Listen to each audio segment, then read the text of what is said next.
राज अब पहले जैसा नहीं रहा था।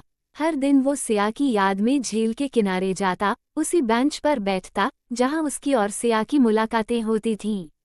उसकी कहानियां अब और भी दर्द भरी और ज्यादा गहरी हो गई थीं। उसकी किताबों के पाठकों ने महसूस किया कि अब शब्दों में स्याही नहीं, आंसू बहते हैं। एक दिन जब झील पर कोहरा कुछ ज्यादा ही घना था, अचानक एक लड़की राज के पास आकर बैठ गई। माफ कीजिए, क्या आप लेखक राज हैं? उसकी आवाज सिया जैसी थी, एकदम वैसी। राज ने चौंककर उसकी तरफ देखा। चेहरा वही, नयन नक्श वही, मासूमियत, मगर आंखों में एक नई चमक। मैं रावी हूँ, आपकी कहानियों की बहुत बड़ी प्रशंसक। राज का दिल एक क्षण को थमसा गया। क्या तुम सिया हो? रावी मुस्कराई, नहीं, मगर पता नहीं क्यों आपको देखकर ऐसा लगता है जैसे हम पहले मिल चुके हैं।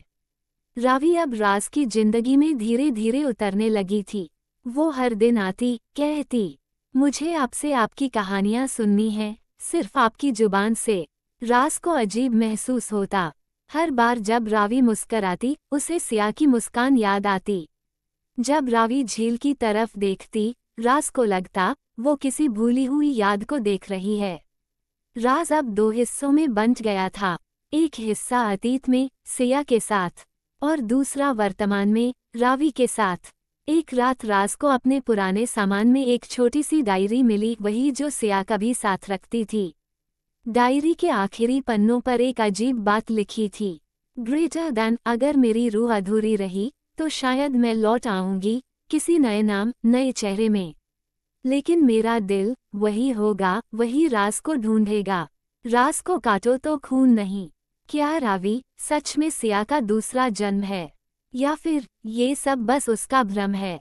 राज ने रावी से पूछा, क्या तुम्हें कभी ऐसा लगता है कि तुम किसी और की यादों के साथ जी रही हो? रावी गहरी सांस लेकर बोली, कभी कभी मुझे सपने आते हैं, एक कमरे में बंद कोई आदमी मुझे मारता है, और फिर एक झील और एक बेंच जहां मैं हर दिन जाती हूँ। राज की आंखें भर आईं। क्या उस सपने में मेरा चेहरा भी आता है? रावी चुप हो गई, फिर धीमे से बोली, हाँ आता है, मगर तुम रो रहे होते हो। राज अब समझ गया था। सिया का प्रेम, उसका दर्द, उसकी अधूरी चीखें, सब रावी के माध्यम से फिर से जिंदा हो उठी थीं। उसने रावी का हाथ थामा। अगर तुम सिया हो तो मैं इस बार तुम्हें टूटने नहीं दूंगा। अगर तुम सिर्फ रावी हो तब भी मैं तुम्हारे हर आंसू की वजह बनूंगा, इस बार खुशी के। रावी की आंखों में एक चमक थी जो सिया से अलग थी। इस बार कोई चीख नहीं थी, बस एक खामोशी थी जो सुकून देती थी। हंसिया चांदंत नहीं, एक नई शुरुआत। खामोशी की चीख अब खामोशी की मुस्कान बन चुकी थी। सिया का प्यार अधूरा था, पर उसका इंतजार नहीं। राज को उसका जवाब मिल गया था।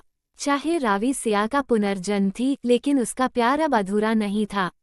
One the real and. खामोशी अब मुस्कुराती है। एंड कुछ कहानियां खत्म नहीं होती, बस नया रूप ले लेती हैं। तारांकन।